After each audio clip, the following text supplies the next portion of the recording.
future and you look better. You look better than you look right. Traditional marriages seem to be decreasing, along with the decline of almost every other meaningful social indicator. Every time you look, every measurement that you impose is pointing downwards and is speaking of destruction, pain, and distress. Less than 50% of U.S. households are now composed of married couples. The majority of individuals in the U.S. are either living alone or living with someone to whom they are not married. And in the 10 years leading up to the year 2000, there was a 70% increase in 10 years, a 70% increase of unmarried partners living together. I'm almost through. I don't think there's any way I can get a shout out of this, so I'm just going to go sit down.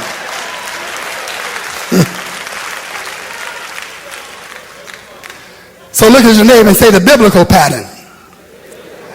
Look at somebody else and say the biblical pattern. The biblical pattern of loving husbands and loving wives, living faithfully together, loving, guiding, protecting their children, loving and reverencing their God can constitute a basic building block for a renewed and transformed society. I'm going to say it again so I can get an amen on it. The biblical pattern of loving husbands and loving wives, living faithfully together, loving, guiding, protecting their children, loving and referencing their God can constitute a basic building block for a renewed and transformed society. In other words, our society will never get it together till we get the family together. We'll never get the family together till we get our behavior together and until we get marriage together. A renewed commitment to sexual purity, to marriage, to marital fidelity can impact every negative statistic that I have mentioned. So God is saying, I'm not just trying to tell you something because of the way I am. I'm trying to tell you something that will make your life better than it could be otherwise. In Genesis 2:23, Adam said, "This is now bone of my bones, flesh of my flesh. She shall be called woman because she was taken out of man. Therefore," verse 24, "a man shall leave his father and his mother and be joined to his wife, and they shall become one flesh. And they both were naked, the man and his wife, and were not ashamed." Genesis 1:27, "So God created man in his own image. In the image of God he created him, male and female he created them, and God blessed them, and God said to them, be fruitful and multiply, fill the earth, subdue the earth." Did you know we were supposed to be subduers? All the statistics that I've mentioned indicate that many of us are being subdued rather than being subduers. "Have dominion over the fish of the sea, over the birds of the air, and over every living thing that moves on the face of the earth." And so God ordained sex to function within the context of marriage. God made sexual urges and emotions that are associated with him so strong, so because he wanted marriages to be strong. And there is an emotional attachment that accompanies sexual involvement that can best be accommodated in the context of commitment and marriage.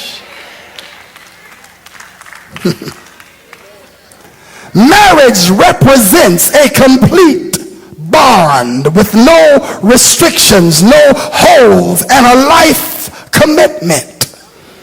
so that there is an adhesive that runs through the relationship from A to Z, from beginning to ending. But when you hook up with somebody sexually, yes, there is an adhesive there, but it's one place in one area, and there is no continuum of adhesion in the relationship, and it's destined to end. It's destined to break, to breach. But whenever you adhere to a thing and pull away from that thing, the glue pulls a piece of you.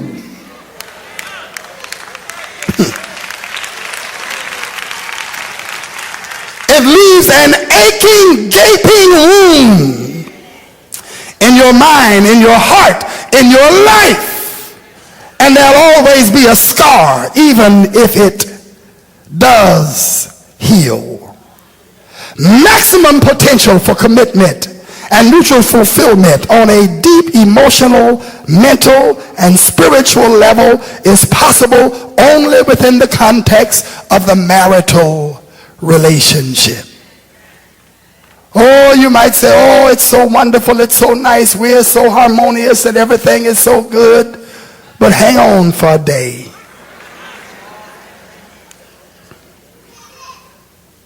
Maximum potential for commitment and mutual fulfillment on a deep emotional, mental, spiritual level is possible only within the context of the marital relationship.